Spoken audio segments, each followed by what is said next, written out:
2022 সালে ত্রিপুরা পুলিশের কনস্টেবল পদে নিয়োগ প্রক্রিয়া শুরু হয়েছিল। 2 বছরেও সেই প্রক্রিয়া শেষ হয়নি। তাই অতি সত্বর নিয়োগ প্রক্রিয়া শেষ করার দাবিতে মঙ্গলবার আবারও পুলিশ হেডকোয়ার্টারের সামনে বিক্ষোভ প্রদর্শন করে চাকুরি প্রার্থী বেকার যুবক যুবতীরা। তারা একটি ডেপুটেশনও প্রদান করে। 2022 ডিসেম্বর মাসে প্রথমে ত্রিপুরা পুলিশ রিক্রুটমেন্টটা হয়েছিল, কিন্তু এটা করতে করতে তারপর 3 বছর সময় লেগে যাচ্ছে। 2024-এ আমরা রিটেন এক্সাম দিয়েছিলাম, তারপর 6 মাসের মধ্যে আনসার কি দেওয়া হয়েছে, আমাদের ডেপুটেশন করেছিলাম। তারপর কিন্তু আমরা চাচ্ছি সেপ্টেম্বর দুর্গাপূজার আগে যাতে আমাদের প্রসেসটা কমপ্লিট করা হোক, ভাইভাটা নেওয়া হোক।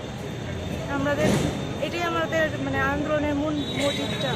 কতজন আছো তোমরা? আমরা অ্যাপ্রক্স 6200 জন আছে এখানে। সবাই আসেনি, কিন্তু 11 জন ক্যান্ডিডেট আমরা মিলিত হয়েছি শুধুমাত্র ত্রিপুরা পুলিশ কমপ্লিট করার জন্য।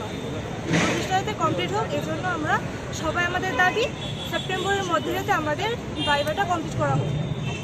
দীর্ঘদিন হয়ে গেছে ত্রিপুরা পুলিশের রিক্রুটমেন্টটা নিয়েছিল 2022 সালে, আজকে অব্দি 2024 সাল হয়েছে, কিন্তু আমরা এর ফিজিক্যাল কমপ্লিট হওয়ার পরে প্রায় 1 বছর হয়ে গেছে। 1 বছর পরে এখানে আবার 2024 সালে আমাদের রিটার্ন এক্সাম হয়েছে, কিন্তু আমাদের প্রসেসিংটা অনেক ধীর গতিতে চলছে, যার কারণে আমরা আজকে এখানে এসেছি। আমরা চাই যাতে এটা অনেক প্রসেসিংটা খুব তাড়াতাড়ি কমপ্লিট করো। ওই দিনকে সুশান্ত স্যারে মন্ত্রিসভায় বলেছে এটা খুব শর্ট লিস্ট করবে 7 তারিখ, কিন্তু এখনও করছে না, যার কারণে আমরা এখানে সব ভাই বোনেরা এখানে একত্রিত হয়েছি।